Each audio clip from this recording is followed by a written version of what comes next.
Hey guys, welcome to my Blender tutorial series, and in this tutorial we'll be going over how to use the knife tool in Blender. Again, if you missed the tutorial, you can go down to the link in the description where there will be a playlist where you can watch all the other tutorials.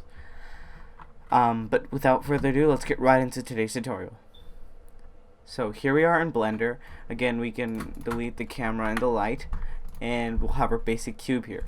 Right, so now we can go into edit mode. So hit tab to go into edit mode. For now we don't need our animation thing yet. And here we are in edit mode. We can see all the vertices, edges, and faces of this cube. Of course, the cube only has 6 faces, and yeah, but when we modify the mesh more, you'll be able to see. And now let's say you wanted to add an odd little line along this corner here at a weird angle, and you're not sure how you do it. The best way for you to do it is to go to the top, tap, or for now you can do this in 3D too, but tap K, since obviously knife starts with K. So now there's several ways you can do this. First, you can click in one area, right, and you got this little lasso, and you can click in another area, and now as you can see, you've got a little selection going on, right? And so it was like this. You click from here to here, and you got the line. And so if you want to confirm your changes, you hit enter. But let's say you're not ready to confirm your changes, you want to do many. So you could either click and click like this, or you could click and drag it.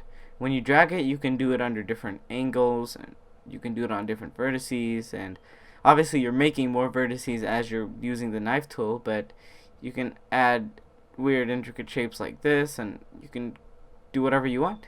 Again, so from the beginning, we just tap it, open in edit mode, tap K, you could click, and then right click or escape to cancel your changes, and enter to confirm your changes.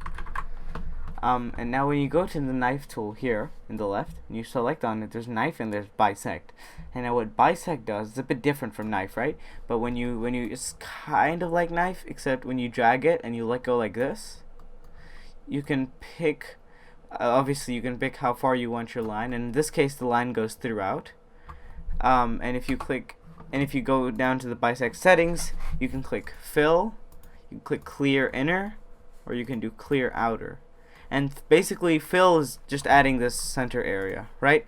So right now we have this cube and it's not been cleared yet, right? And now you want to clear just the inner part of it, so you would just clear inner. And then if you don't want this awkward gap here, you could use the fill tool, or you could tap just fill and it'll automatically fill it in for you. And so it's really that simple. And you don't need to use the knife tool all around if you want to do this. And you could just not fill or clear. You could just have, the gap like that, and then you'll be able to edit it and still work. Just do different stuff to it like you'd be able to usually. So that's really it for today's tutorial. Thank you all for watching. And again, this tutorial might have been a little bit faster than the other tutorials, so if you missed it, you can just always pause and hear me listen and do it again. But yeah, thank you all for watching, and I'll see you in the next one.